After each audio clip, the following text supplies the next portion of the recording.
more relaxing, so you can focus more on your work than the noises in the classroom. Kind of die down the light so it's not as bright in your classroom. St. Patrick's School in Atikokan, Ontario is taking a calming approach to learning. Our highest needs students use this room for a variety of reasons, whether they're stretching on the bed, or they're having a rest, or they're reading a book over here, or they might just need somewhere to have a bit of a time out, take a breath. Scented diffusers, green light covers, strategically placed bubble tubes, and salt rocks give classrooms like this a soothing and relaxing effect. It's the stress of everyday life for our children now, and it's sad, and I don't know if it's stress at home, stress at school. The curriculum is double from the time I was in school, so there's a lot of learning that needs to happen. Teachers Jessica Veen-Bass and Diane Bowes are the minds behind the Calming Project. Thanks to a $27,000 grant through the Teacher Learning and Leadership Program, the two were able to look at what kind of environment helps students stay focused while in the classroom. The way they fidget all day in their desks, or they want to move around, or maybe some of them are angry, or we have a lot of kids on the spectrum with autism, so I have that background, and I can see it whether it's a diagnosis or not. They traveled across the province, visiting classrooms in Fort Frances, Thunder Bay, and Toronto. They also toured facilities like Toronto's Sick Kids Multi-Sensory Room. Their takeaway: students are focused when they're in a room that is clutter-free, has low light, and calming colors on the wall. I also have fidget items in my classroom. We have lots of plants and greenery. I also have the light covers, and we're really trying to only use one row of lights in all the classrooms instead of all three. All the classrooms have this row, at least one row of black curtains, and it hides our clutter, but it also covers up some of the items that would normally distract the children. The teachers have also tied stretch bands to the bottom of students' chairs to help get out their energy when they're at their desks for long periods of time. The Calming initiative has even overflowed into the school's main entrance, but the inspiration for the whole project came from this classroom more than 3 years ago. We had, at the time, two very, very high need students in our school. They come here every day to be around their friends. This is their highlight of their day, is just being here.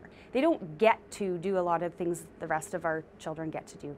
So we thought, how can we make their days just awesome here at St. Pat's? So we came up with this great idea of turning their room, because they do have their own room because of their needs and their medical needs.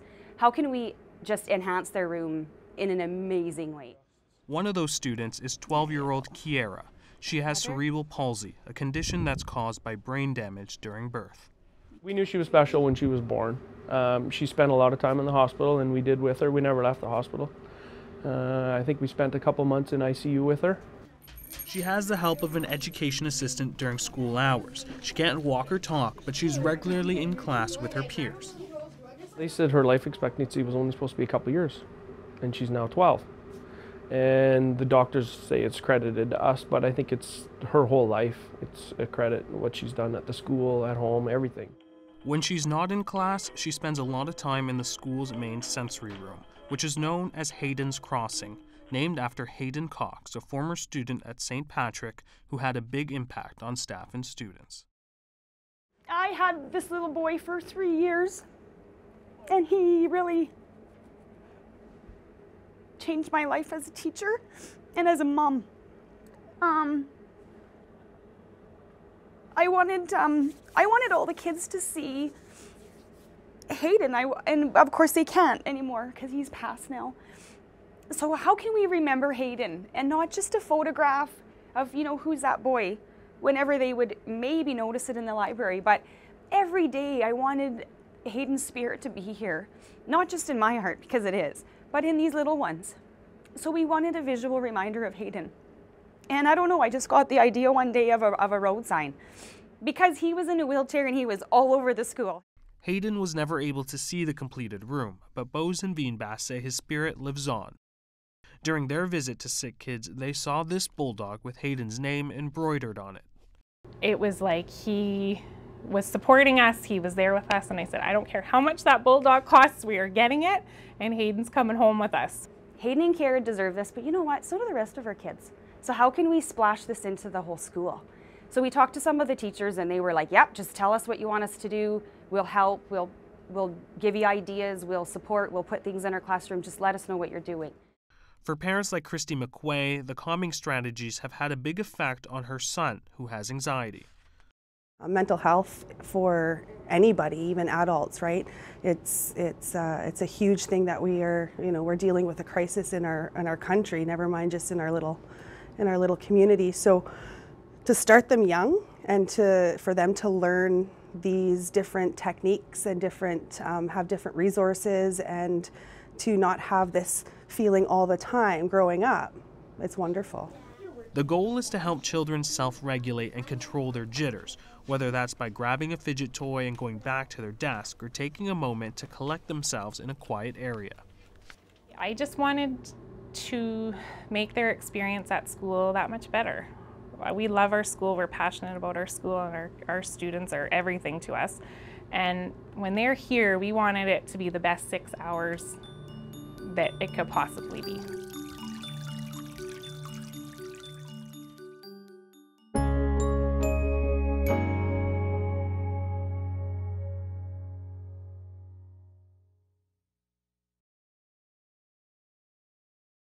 The Agenda with Steve Paikin is brought to you by the Chartered Professional Accountants of Ontario, helping businesses stay on the right side of change with strategic thinking, insightful decisions, and business leadership. Are you on the right side of change? Ask an Ontario CPA.